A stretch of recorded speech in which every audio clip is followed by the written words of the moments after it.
Assalamualaikum warahmatullahi wabarakatuh. Saya Yasmin Alian, PM049. Pada video kali ini saya akan memberikan resume mengenai PDS 2 Oral Biologi 1.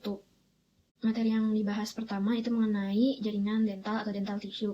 Dan jadi lapisan paling luar yang melindungi mahkota gigi itu disebut enamel. Enamel ini berwarna putih, lalu dia itu memiliki kandungan hidroksiapatit yang paling banyak dibandingkan jaringan dental lain. Itu merupakan permukaan keras untuk mastikasi. Nah, di dalam enamel itu terdapat dentin. Dentin itu melapisi bagian mahkota hingga ke pulpa gigi, hingga ke akar gigi. Nah, si dentin ini itu memiliki tubuli yang dimasuki oleh saraf dari pulpa.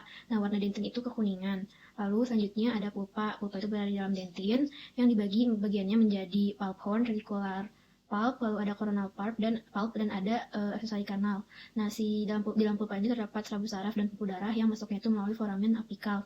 Lalu selanjutnya ada periodontium. Nah, jaringan itu terdiri dari cementum, alveolar process, dan periodontal ligamen. Nah, si alveolar process ini merupakan bagian dari tulang maksila dan mandibula yang merupakan tempat menempelnya gigi. Lalu ada cementum. Cementum itu melapisi akar gigi di luar dentin dan dia itu fungsinya untuk menempelkan si gigi dengan alveolar process dengan menjangkarkannya dengan periodontal ligamen. Lalu ada gingiva. Gingiva itu merupakan jaringan lunak yang melapisi cervical gigi serta periodontium. Selanjutnya yang dibahas itu adalah dental anomalies atau kelainan gigi yang dapat terjadi akibat pengaruh lingkungan dan pengaruh pertumbuhan. Nah, kalau yang dari faktor lingkungan itu bisa terjadi saat pertumbuhan dan setelah pertumbuhan selesai. Nah, kalau saat pertumbuhan itu tuh ada defek enamel yang bisa disebabkan oleh faktor sistemik dan lokal. Terus bisa dilihat juga berdasarkan polanya, yaitu ada hipoplasia, diffuse opacity sama demarcated opacity. Lalu bisa dilihat juga dari perkembangan crownnya.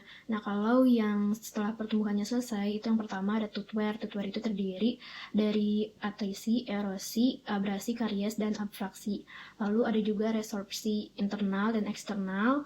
Lalu ada diskolorasi atau perubahan warna. Selanjutnya itu juga ada gangguan erupsi lokal, yaitu ada delayed eruption, terus impaksi, sama ankylosis. Selanjutnya, kelainan akibat faktor pertumbuhan itu terdiri dari perubahan jumlah, yaitu ada hipodontia dan hiperdontia. Lalu yang dari ukurannya itu ada mikrodontia dan makrodontia. Lalu ada yang dari bentuk dan struktur. Nah, kalau yang dari strukturnya itu dibagi jadi kelainan pada enamel, yaitu ada amelogenesis imperfecta, terus trichodental-osseous syndrome. Terus habis itu ada juga yang terjadinya pada dentin, yaitu dentinogenesis imperfecta dan dentin dysplasia yang memiliki dua tipe. Lalu ada juga yang terjadi pada keduanya, yaitu regional odontodysplasia atau ghost teeth. Nah, kalau kelainan pada struktur ini umumnya disebabkan oleh pengaruh genetik. Lalu selanjutnya untuk yang bentuk itu tuh dapat terjadi geminasi, fusion, concrescence, accessory cusps, yaitu ada cusp of Carabelli sama talon cusp.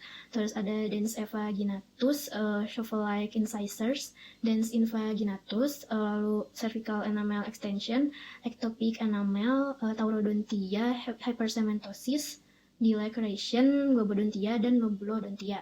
Selanjutnya yang dibahas itu mengenai tooth development atau tumbuh kembang gigi. Nah, jadi periode dentition itu dibagi menjadi primary dentition, mixed dentition, sama permanent dentition. Nah, si permanent dentition ini dia mulainya setelah usia 12 tahun.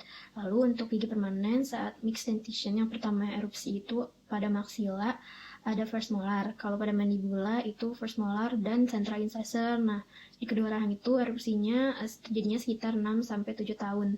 Nah, gigi yang terakhir erupsi pada mandibula dan maxilla itu dua-duanya adalah third molar pada usia sekitar 17-21 tahun.